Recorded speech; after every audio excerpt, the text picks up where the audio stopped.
Good morning everyone! So I would like to show you, andun na yung pet in the classroom namin. Actually, sinet up ko siya kahapon, Sunday.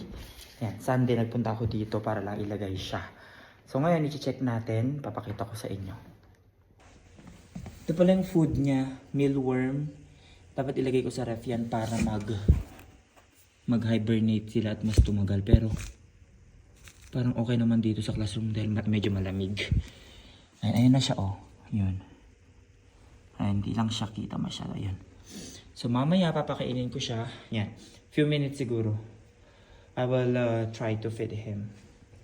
Ito, nilalagyan ko din siya ng ganito, reptile calcium.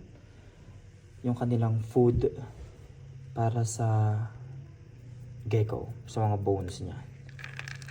Yan. Gaganyan mo lang para kumapit. At pag kinain ng gecko ay makain niya yung calcium. Yan. Yan. So let's wait na lumabas yung gecko para kainin niya.